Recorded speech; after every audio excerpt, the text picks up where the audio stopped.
Halo guys, kali ini kita akan mempelajari mengenai apa itu part of speech. Baik, part of speech merupakan pengelompokan suatu kata berdasarkan fungsi dan jenisnya masing-masing.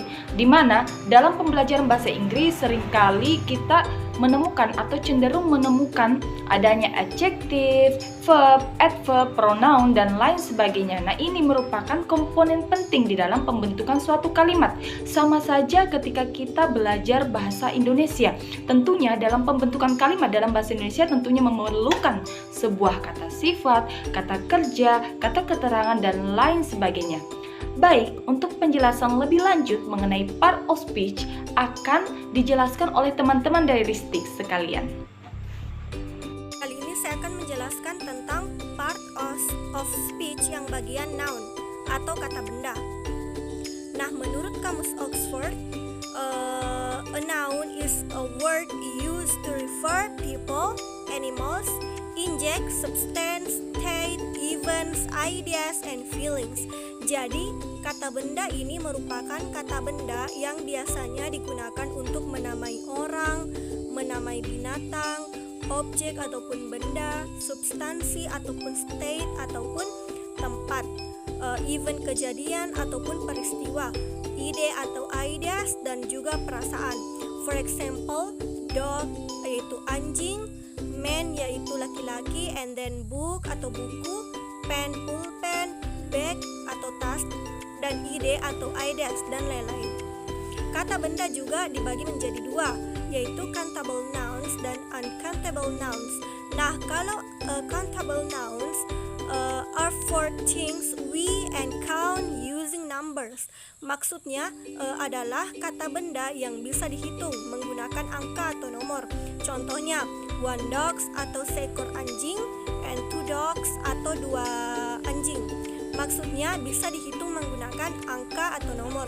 Kemudian jenis daripada noun itu sendiri, yaitu yang kedua adalah uncountable nouns, atau uncountable nouns are for the things that we cannot count with numbers, atau kata benda yang tidak bisa dihitung dengan menggunakan angka. Contohnya liquids atau benda cair, powders atau sesuatu benda yang berbentuk tepung. Semuanya itu tidak bisa dihitung menggunakan angka atau nomor. Baik, kali ini saya akan menjelaskan part of speech bagian verb atau kata kerja, yaitu digunakan untuk mendeskripsikan atau menjelaskan sesuatu yang dilakukan. Nah, pada part of speech bagian verb ini dibagi menjadi 3 bagian, yaitu action verb, modal verb, dan auxiliary verb. Nah, action verb ini yaitu digunakan untuk mendeskripsikan sesuatu yang dilakukan menggunakan verb biasa seperti eat, makan, run, berlari, atau write, menulis. Yang kedua yaitu modal verb, digunakan untuk mendeskripsikan potensi kemungkinan terjadinya action verb seperti shall, could, will, yang berarti akan atau bisa. Yang ketiga yaitu auxiliary verb. Nah, auxiliary verb ini digunakan untuk menyokong terbentuknya suatu kalimat. Namun jika kata dalam auxiliary verb ini berdiri sendiri, biasanya dia tidak memiliki makna seperti is, are, was, were. Baik, itulah tadi penjelasan dari saya. Sekian, wassalamualaikum warahmatullahi wabarakatuh. Baiklah, di sini saya akan menjelaskan bagian dari materi part of speech, yaitu pronoun. Pronoun atau kata ganti. Pronoun digunakan untuk menggantikan noun, yaitu berupa manusia, hewan, tempat, dan konsep abstrak. Jenis-jenisnya yaitu antara lain, yang pertama yaitu mengenai personal pronoun, yaitu kata ganti yang digunakan pada orang atau penamaan. Kata ganti orang ini digunakan sebagai subjek dan objek seperti I, you, we, they, she, he, it. Contohnya, he is a student, you are sleepy, they are smart.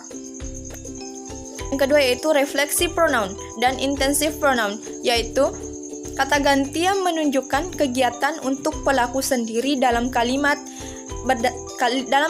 bersangkutan, atau memberi penekanan pada unsur subjek atau objek yang termasuk yaitu myself, yourself, ourself, themselves, dan herself.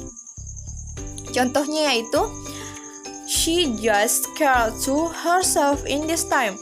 My father cooked this meal himself. Dan yang ketiga yaitu demonstrative pronoun, yaitu kata ganti petunjuk berdasarkan kedekatan seperti dekat kita menggunakan this dan this, dan jauh kita menggunakan that dan those.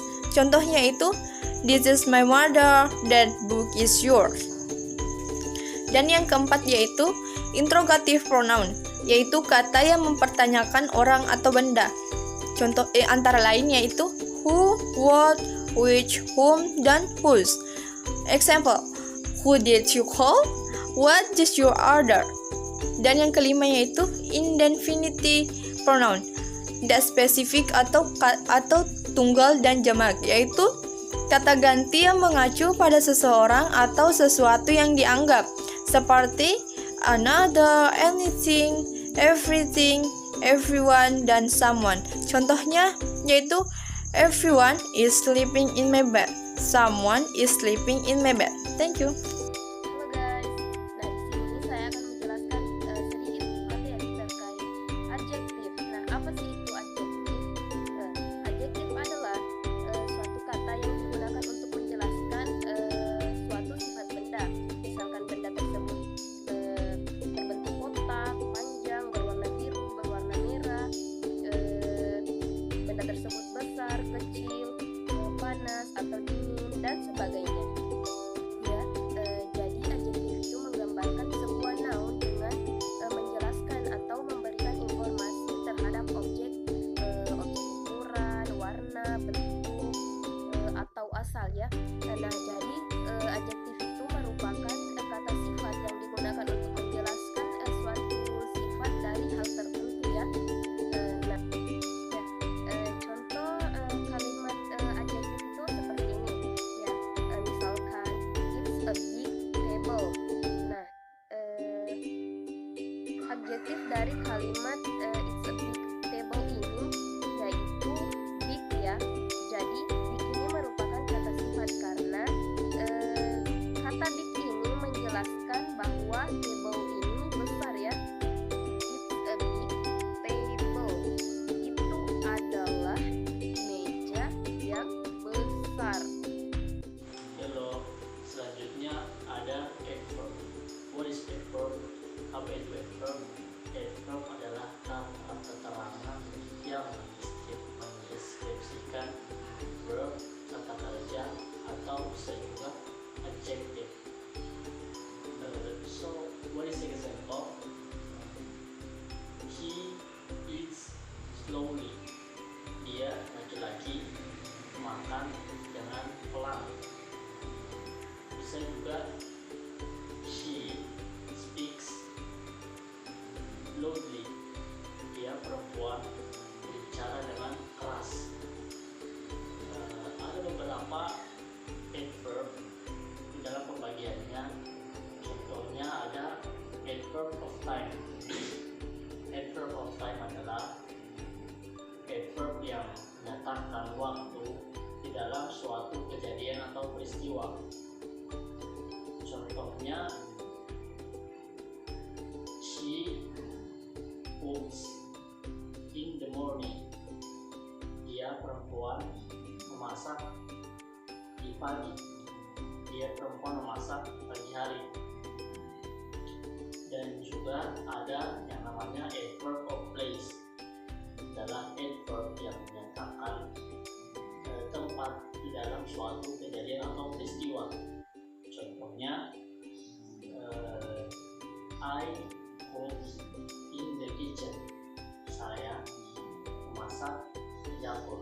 I cooks in the kitchen. Sekian, Mas.